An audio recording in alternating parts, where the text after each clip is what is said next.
All right. Welcome, All right. everybody. We are here today with John Taylor, and he's going to be talking to us about an interesting opportunity in Michigan for Bitcoin mining on an oil and gas site. So, John, I guess tell us a little bit about the big picture here. What's the origin story of this site? What really inspired us to offer this as an opportunity to the Bitcoin mining industry?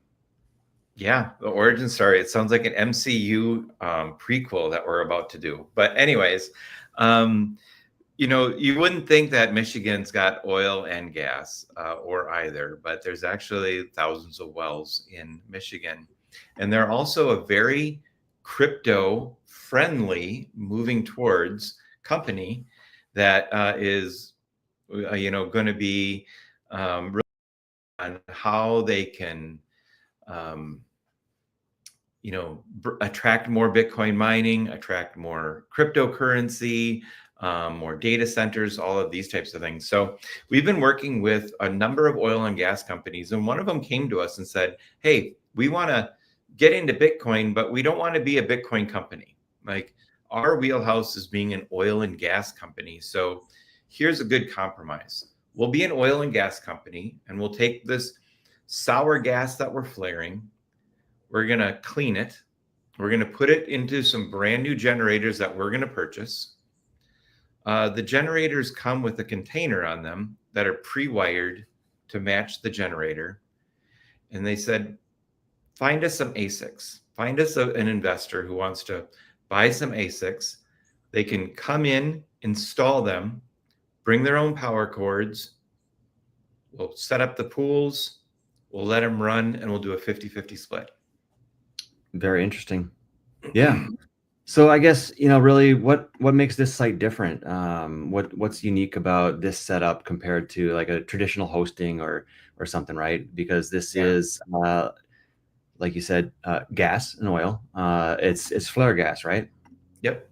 So let's start with there's a couple different things. There's the gas component, and there's the tax or depreciation component, and then there is the other side, which is um, the passive income, set it and forget it component. So number one, the when you're working with gas is it's a natural thing. It happens naturally, and so it comes out of the earth, when it wants to, and it ebbs and flows. And what that gives you is it gives you a 90% uptime, um, and that 90% uptime is going to include uh, downtime for maintenance, because you have a generator. There's like a monthly oil change that we got to do, spark plugs, um, you know, in half of its life cycle, we have to do a top end rebuild, and then we have to do another full rebuild. So there's a number of steps that happen. The oil and gas company is going to be taking care of all that. It also Yeah. fluctuates, as far as how much comes out. So that's the one side of the oil and gas. The second side is the set it and forget it. The reason this is so different is because there's no interaction that needs to be done. You don't have to pay, $40,000 a month for electricity, or have all these extraordinary costs. You can pretty much set it and forget it. There's a low monthly maintenance fee to keep your miners into a level 1 repair. We're going to buy some additional miners, and then you're going to do a swap out. So as soon as we get 4 or 5 of them that need beyond level 1 repair, we're going to package those up. We're going to send them to Chicago to our repair center. They're going to get those done ASAP, send them back, and we're always going to have 288 machines up and running. Yeah, well, that's convenient. Chicago is pretty close, and as you said, this site is in Michigan, so Yep. that's pretty cool to keep that all in the Midwest. So, when you say that the gas company provides everything, you were talking about a little of what is included, and it's even some of that maintenance. But like we're talking containers, power hookup, network, Yep. cooling. Like I guess what else is covered? Yeah. So let's take it from like the origin story, as you said. The gas is coming out right now. It's a flare. It's being burnt. So what they're going to do is they're going to take that gas, they're going to run it through 2 different scrubbers, and it's going to take out all the impurities and the sulfur. The reason that's important that they're doing that is they're putting the best quality gas they can into the generators, which is going to lead to more efficient generators. It's going to give you more uptime, and it's just better for business, right? So they're going to maintain all of that because they have a big crew of people who they work in the gas industry. They're constantly keeping their machines up and running. So that's going to make it to the generators. Now the generators, like I said, they need maintenance. There's monthly maintenance, and then every other month there's like a bigger maintenance with spark plugs and that kind of thing. I can give you all the details of that. The cost of maintenance is about $150,000 per year, and they're going to be covering all of that. Once the power is generated from the generator, it goes into the switch gear, the transformers, all of those types of things that make it to the PDUs. All of those things are included. The racks, the container, the PDUs. You're literally just taking your S21s out of the box. You're putting them in the rack. You're getting an Ethernet cord and a power cable that goes from the S21 into the PDU. And then from there, your physical job is complete.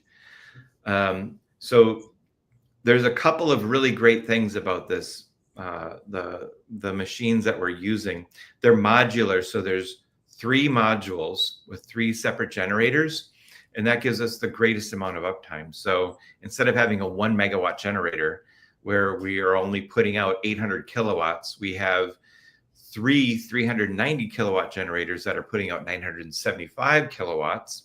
And when we go down for maintenance, we take 1 down, we still have 650 kilowatts running. And then we go to the next one and go to the next one. That's wild. Yeah, that's interesting to know about. So yeah, uptime is definitely key, right? Because with oil and gas, you never know, right? And you also talked about the maintenance that's involved. So yeah, I guess for some people that don't quite understand, you said, hey, this is $0 per kilowatt hour, and most people that are mining, well, almost all, are paying a hefty fee for the electricity. So yeah, there's obviously a little catch here, right? So you're paying $0 per kilowatt hour, but remind us again, why is that? So we're splitting the revenue. So the machines over a 5-year contract, the machines are going to produce about 60 Bitcoin. So that is taking difficulty into account, hash rate, variance, the halving, all of those things. At the end of 5 years, we're going to be right around 60 Bitcoin. So your half is going to be 30 Bitcoin. The oil and gas company's half is going to be about 30 Bitcoin. Now we're going to put a whole bunch of disclaimers and caveats in our contracts about the number, but so that you have a figure, a number in mind. So if you were to look at like, okay, I'm going to put $1.7 million in today. I can buy a little under 17 Bitcoin, maybe 16 3/4, something like that. So if I buy 16 3/4 Bitcoin, why not just do that instead of putting $1.7 million to get 30 Bitcoin? Well, for one, you get 30 Bitcoin. So that's 13 more Bitcoin. But for 2, you have a better tax implication. Your tax realization at the end of the day, if you invest that money, there's limited amounts of tax opportunities and ways that you can diversify the output of that Bitcoin into ways that could have the greatest tax opportunity and advantage. If you mine the Bitcoin, you get a whole bunch of things. One, right now we're in 40% bonus depreciation. That's the section 179. I might have the number wrong. It's more of an idea than an exact number.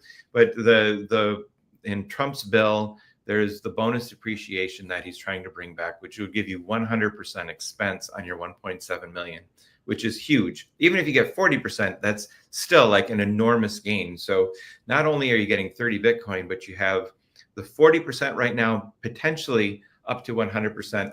the bill states that it's going to be retroactive to January 1st, 2025. So, you're covered no matter if you get in this today or you get into this next week. Yeah. That's one part. But your Bitcoin, when you mine Bitcoin, you can then store it in a place that can be give you the best opportunities. That could be like a self-funded IRA. That could be a Rob. There's a number of different places that you can put it so that you can get the greatest tax opportunity available. And that's unique to mining. Plus, you're getting it over time. So it's not only more beneficial by 13 Bitcoin, but the depreciation, and then being able to diversify your income stream into places that are going to be more advantageous for you in the long run. Yeah, and that's an interesting concept, just the difference between buying Bitcoin and investing into Bitcoin mining over the long run, right? Because most people that buy Bitcoin, they're not just trying to buy and sell it and trade it all day long. They're holding it for the long time because they know it's going to appreciate in value. Yeah.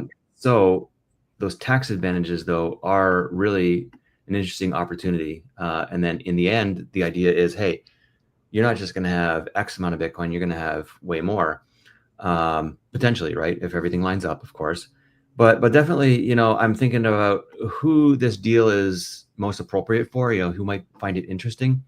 Yeah. Is it individuals? Is it small funds? Is it like existing miners? What would you say? So I think there's really two people who are going to be really involved in this. One is going to be the passive investor, and they could be like a dentist, doctor, a professional who has maybe holdings in other areas and they want to diversify. We have a similar property that's kind of in the works right now, and we reached out to a real estate investor, and he's thinking of, in real estate it's called Starker, where you take one property and you put it into another to make sure that your tax advantage is the best. So that's one great opportunity. Like I said, the real estate investor, and then the Bitcoin miner, the person who wants to get into it. We are semi-modular, so we could put 3 people together because there are 3 units.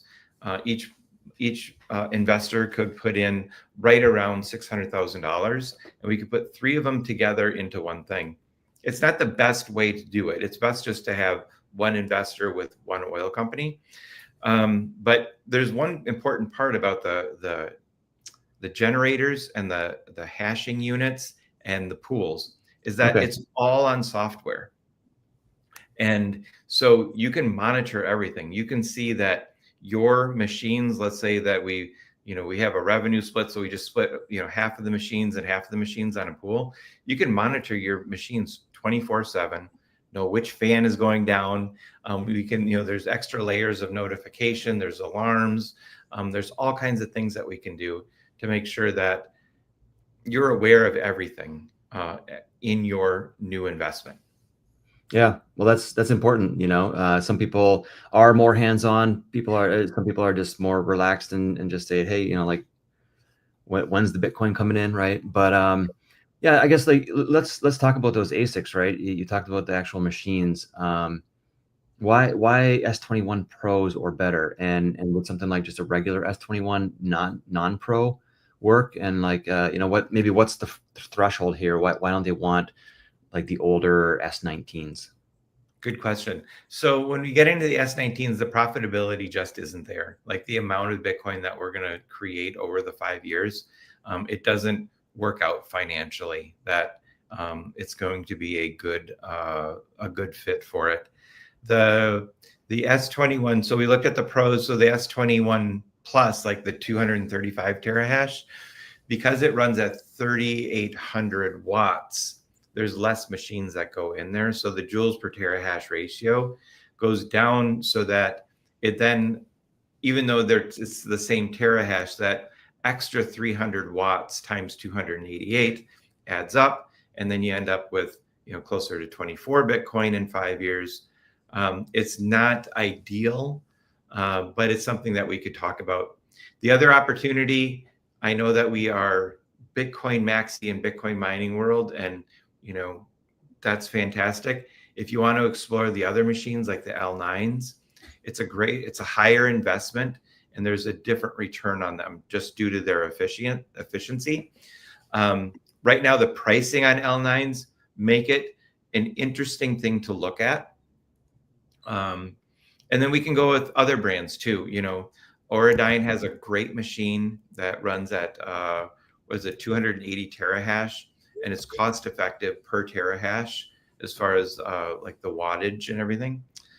And Alphaplex has some interesting machines.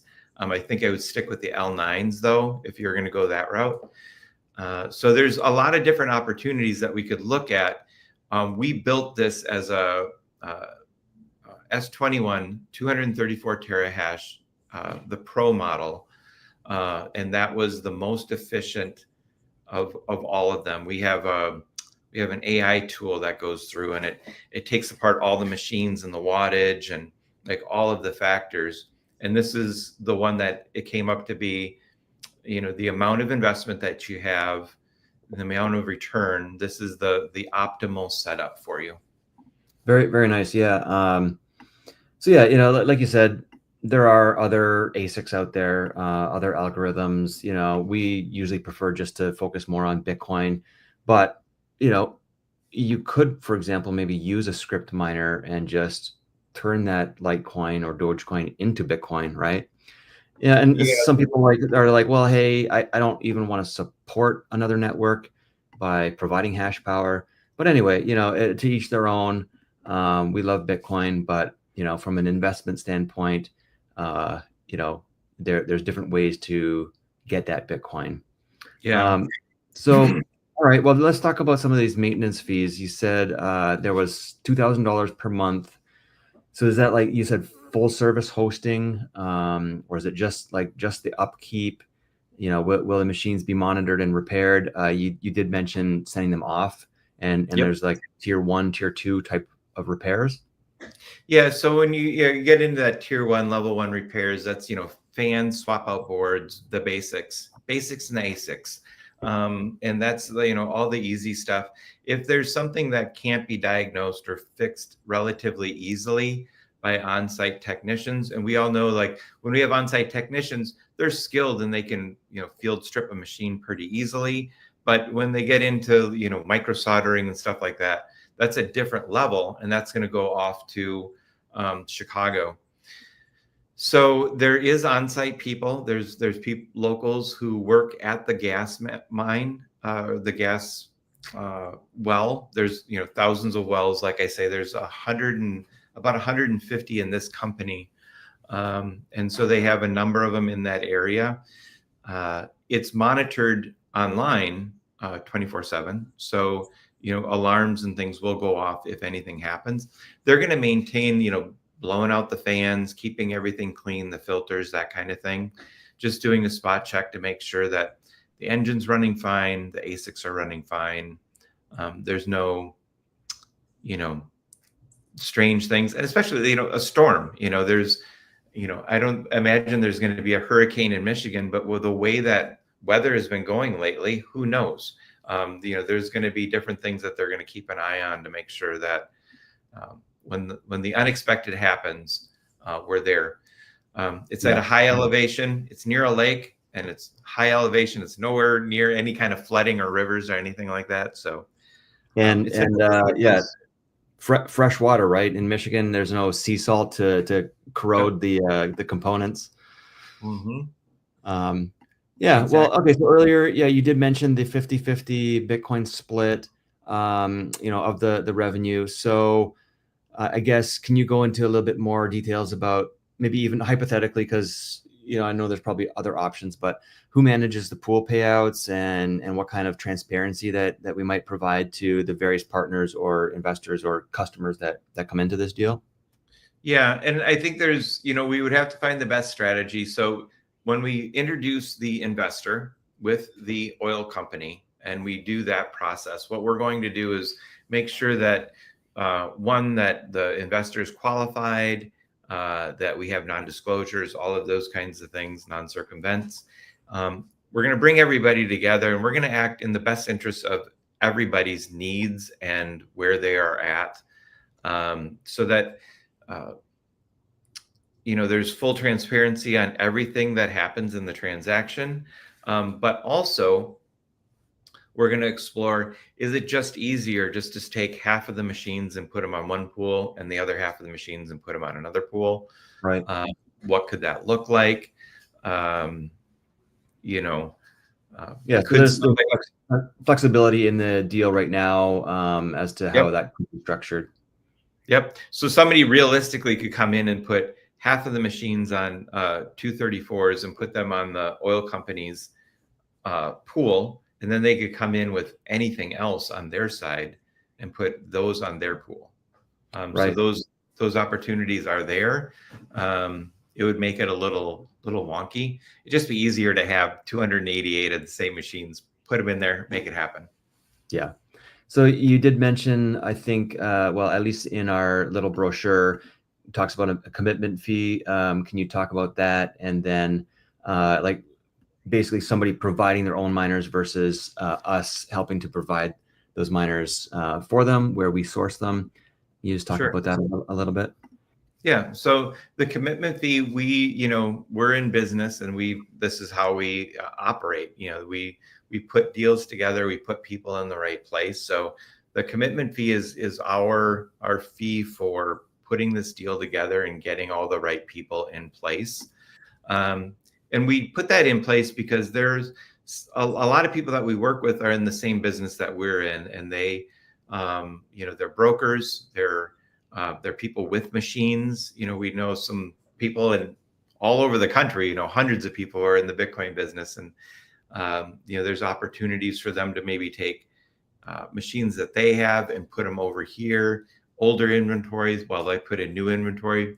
There's a lot of options. So we put that fee in there just so that we'll make sure that we're taken care of, and we're doing okay. But the opportunity is, if you'd like us to procure the machines for you, you come into this and say, hey, I just want to buy 288, or actually in this case 300 S21 Pros. We're going to work that fee right into the cost of the S21s, so that that could give you an advantage from a tax side. Like if you pay somebody a consulting fee, it's different than if you buy in, 10 S21s. Yeah. So being able to depreciate that on your books differently. Yeah. Yep. Okay. Well, thanks for that clarification. So with this deal, basically, how soon could somebody be actually online and hashing? What's maybe a realistic timeline for signing up to getting the machines online? Like paying and what are some of the key milestones we're potentially looking at here? Sure. So there is an inspection that's kind of a formality. They just got inspected, and we've had extensive talks with the local oil and gas regulators that do the permitting. There's a permit that comes in on July 15th. That's really our only hurdle that we have to get over. I personally talked to the permitting agency and the consultant whose job it is to get that permit to go through. It is really a formality because of this is not that big of a project. They're small generators and they're easy to take care of. There's all the certifications, that the EPA certifications that the generators have, which really kind of streamline this, plus Michigan's friendly. So that's hurdle number one. Hurdle number two would be getting the units, which is a generator with a container built. On the very shortest end, we're at 12 weeks. On the far end, we're at 16 weeks. So if we got funding today, we're looking at October 3rd, I think, is where we landed on yesterday in a call. But if you put it at October 15th, we're going to be before the snow falls. We're going to get these up and running. We do have some opportunities to kind of press our manufacturers to get it closer to that 12 weeks, which would put us in September.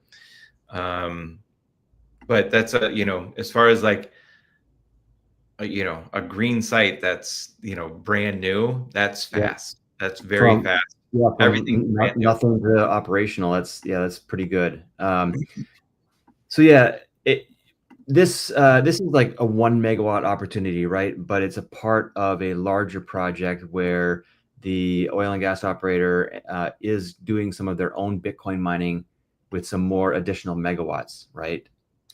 Yeah, so there's like as far as like how it concerns investors is that there's opportunities in the future where this you could be expanding. So you can put in 1 megawatt now. The people who put that, the early adopters are going to have first access to the upcoming opportunities. So in the area, we have a number of megawatts that we are going to have permitted and ready to go by spring. And they can, we're going to take commitments on those over the winter so that as soon as the ground thaws, we're going to be pouring the concrete and firing them up. Nice. Yeah, so you did mention a contract, 5 years. I guess what if somebody wanted to exit early, or could you just maybe tell me a little bit more about that 5-year term? Sure. So if you want to exit early, you're probably not a good fit. There's enough people who want 5 years or more. The importance of it is like, here's the deal. The buying power today, the number one most important thing is buying power costs at today's prices, because here's what's happening. AI demand is going to go up 100-fold, but the efficiency may only go up 10-fold.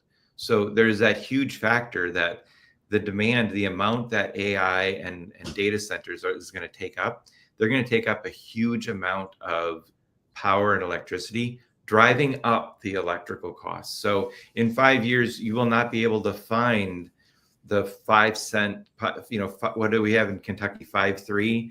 And then in Oregon, we have something like 5.7 or something like that cents. Like, you won't find those ever in 5 years. So you're locking in your costs for long term.